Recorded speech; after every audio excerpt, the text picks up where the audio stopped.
बनारस में ही नहीं बल्कि पूरे देश में विकास की गंगा बह रही है।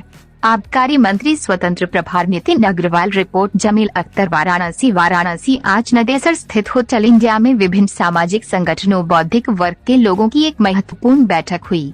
बैठक की अध्यक्षता प्रदेश सरकार के आबकारी मंत्री स्वतंत्र प्रभार नितिन अग्रवाल ने की। मुख्य अतिथि के रूप में बोलते हुए अग्रवाल ने कहा कि चुनाव में आप सभी मतदान का प्रतिशत पिछले मतदान की अपेक्षा 10% तक बढ़ाए ताकि मोदी देश में रिकॉर्ड बहुमत से विजयी हों। आपने कहा कि बनारस में ही नहीं देश में विकास की गंगा बह रही है।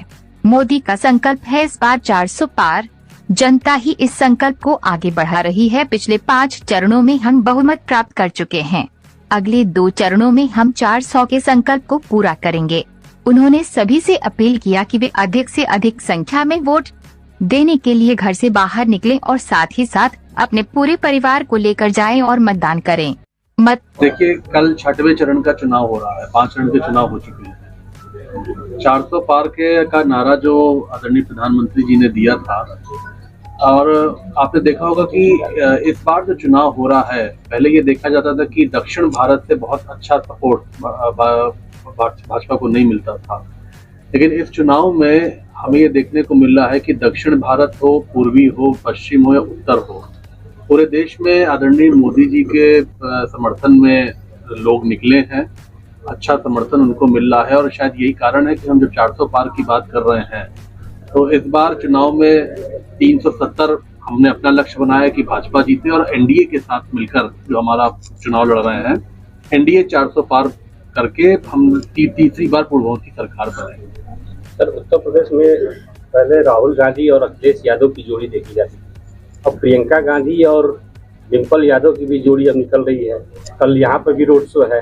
क्या लग रहा है, कुछ प्रभाव डालेगा या फिर उन्हीं की तरफ? देखिए, विपक्ष काफी एक्सपेरिमेंट कर रहा है, क्योंकि राहुल गांधी और अखिलेश जी की जोड़ी ने उत्तर प्रदेश में चुनाव लड़ा था 2017 में। आपने देखा होगा विधानसभा का चुनाव, और उस चुनाव में क्या हश्र सपा का हुआ था और क्या हश्र कांग्रेस का हुआ था, ये भी आपके सामने है। तो ये बिल्कुल जो फिर से इन्होंने जोड़ी बनाई है, और वो भी देश के चुनाव में, मैं समझता हूँ कि ये पूरी तरीके से जनता ने इस जोड़ी को नकारा है, विपक्ष को नकारा है। अब विपक्ष एक्सपेरिमेंट तो काफी कर रहा है, परिवार के और लोगों को भी उतार रहा है। चलिए, स्वागत है, उनका परिवार भी चुनाव में उतरा है, वो लोग भी रोड शो कर रहे हैं। लेकिन जहां तक इस चुनाव का सवाल है, ये चुनाव देश के प्रधानमंत्री चुनने का चुनाव हो रहा है, देश के भविष्य के लिए चुनाव हो रहा है, और देश की जनता ने जो मूड बनाया है वो मोदी जी के समर्थन में बनाया है। सर, लगातार मतदान प्रतिशत घट रहे हैं, खुद तो प्रधानमंत्री को भी चिट्ठी लिखना पड़ रहा है। उन्होंने भी काशी में 2000 लोगों को चिट्ठी लिखा है कि मत प्रतिशत को किसी तरह बढ़ाए। तो आप मतदाताओं से क्या अपील करना चाहिए? मैं सभी मतदाताओं से ये अपील करूंगा, ये लोकतंत्र का पर्व है। लोकतंत्र में एक आम नागरिक को, हर नागरिक को अपना मतदान देने का अधिकार है, और ये बहुत बड़ी ताकत है कि हम सरकार चुनते हैं। मैं अपील करूंगा सभी सम्मानित मतदाताओं से कि आने वाले 2 चरणों के चुनाव बचे हैं, कल एक हो रहा है और 1 तारीख को होगा। सभी लोग अपने मत का प्रयोग जरूर करें, ज्यादा से ज्यादा मतदान हो, और खुद भी करें और अपने परिवार के लोगों को भी मतदान बूथों पे लेके अपने इस अधिकार का प्रयोग करें और अपनी चुनी हुई सरकार को चुनें।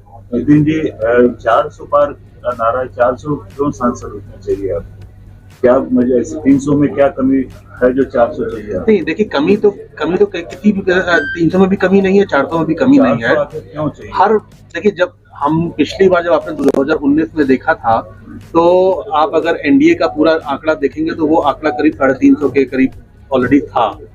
तो आप देखिए, जब किसी भी फील्ड में जब हम आगे बढ़ते हैं तो हमेशा लक्ष्य को बढ़ाया जाता है। हम 350 पार पहले ही हो चुके हैं पिछले चुनाव में। आज प्रधानमंत्री जी ने 400 पार का नारा दिया है, तो हमने अपने लक्ष्य को बढ़ाया है और आगे लगातार। देखिए, हम प्रोग्रेसिव, हम लोग राजनीति करते हैं और हर आदमी को प्रोग्रेसिव होना भी चाहिए। अगर एक लक्ष्य 350 का था, तो अब हमने अगले चुनाव में 400 का लक्ष्य बनाया। जो है, जो बातें उठ रही हैं आगे की पार्टी के लोग कह रहे हैं कि पीओके को वापस लाना, इसलिए 400 चाहिए। तो क्या ये सारे जो एमपी चुने जाएंगे 400 की वहाँ फ्रंट पे जाएंगे लड़ाई करने, या क्या? नहीं, देखिए क्यों पीओके कैसे वापस? देखिए, ये एक इंटरनेशनल मुद्दा है, एक इंटरनेशनल इशू है, और ये पीओके को हम कभी भी भारत से अलग नहीं मानते हैं। ये हमारे कश्मीर का हिस्सा है जो आज पाकिस्तान के कब्जे में है। और ये हम सब भारतवासी चाहते हैं कि कश्मीर का वो हिस्सा भारत में वापस आए, और ये एक संकल्प है हम लोगों का। और तीसरी बार सरकार बनेगी तो निश्चित तौर पे पूरा प्रयास होगा कि वो कश्मीर का हिस्सा हमारे भारत का अंग हो। इसी बार में ये संकल्प पूरा हो जाएगा, ये आश्वस्त करेंगे? नहीं, देखिए, कोशिश प्रयास किया जाता है, कोशिश करी जाती है, सरकार कोशिश करती है। मैं समझता हूँ कि मोदी जी ने, अगर हमारी सरकार तीसरी बार सरकार कोशिश करेगी तो निश्चित तौर पे हमें इसकी सफलता मिलनी चाहिए। संकल्प के बारे में इसलिए पूछा जा रहा है क्योंकि अब एक सवाल और भी है कि बनारस में व्यापारियों को जिनका 10 रुपए का भी अंतर है, उनको जीएसटी की नोटिस भेजी गई है। हजारों व्यापारियों को जीएसटी की नोटिस गई है। कहीं अगर मान लीजिए रिटर्न फाइल करने में 10 रुपए, 20 रुपए, 1 रुपए तक के लोगों को भी गई है, जिससे व्यापारियों को काफी दिक्कत। वो देखिए, एक आपने इश्यू उठाया है, ये एक मेरी कोई जानकारी में नहीं था, जीएसटी का एक इश्यू आया है। और मैं व्यापारी बंधुओं से कहना चाहता हूँ कि किसी भी को भी परेशान होने की आवश्यकता नहीं है। किसी भी तरीके से किसी व्यापारी का भी कोई उत्पीड़न नहीं होगा उत्तर प्रदेश में, और चाहे पूरे मैं देश की बात भी करूं। ऐसे जो मेरे इश्यूज हैं, छोटे मोटे इश्यूज हैं, इनको इलेक्शन के बाद इनको सुलझा लिया जाएगा, इनको निपटा दिया जाएगा।